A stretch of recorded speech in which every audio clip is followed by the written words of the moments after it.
শিলিগুড়ির কাছে অনেক অনেক বড় খবর।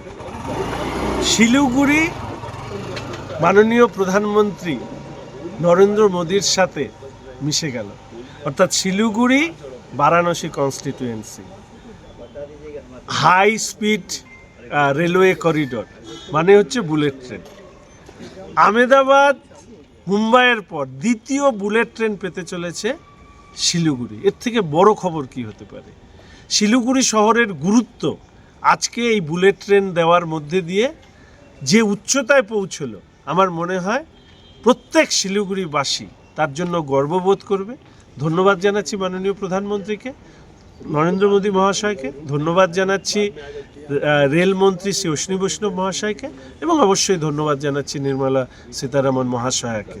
এবং এর সাথে সাথে অনেকগুলো বিষয় রয়েছে যেগুলো নিয়ে আমরা বলবো। ট্যুরিজম, ক্যান্সার সহ বিভিন্ন দুরারোগ্য রোগের ওষুধের দাম কমানো থেকে শুরু করে যে বিষয়গুলো সামনে আসছে, বন্ধ ফ্যাক্টরি খুলবার ক্ষেত্রে বেশ কিছু স্কিম এসছে।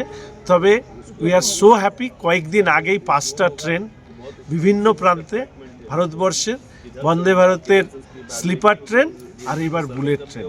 আমার মনে হয় পশ্চিমবঙ্গের মানুষ, উত্তরবঙ্গের মানুষ, কেন্দ্রের সরকার যেভাবে ইস্টার্ন ইন্ডিয়ার প্রতি নজর দিচ্ছে সেটা এর থেকে প্রমাণিত। সামনে বিধানসভা চুনাव, এটার কি প্রভাব দেখবেন? দেখুন, আমি বারবার করে একটা কথা বলেছি, মাননীয় মেয়র গৌতম দেব মহাশয় তিনি কোথায় যেন একটা দেখলাম খবরে বলছে আমাকে না জেতালে উন্নয়ন হবে না।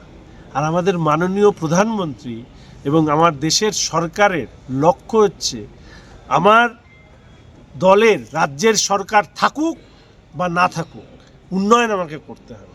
তার ফলে আজকে এই ট্রেন দেওয়া হয়েছে। উনি তো এটা বলেননি যে পশ্চিমবঙ্গে আমাদের সরকার নাই তাই উন্নয়ন হবে না।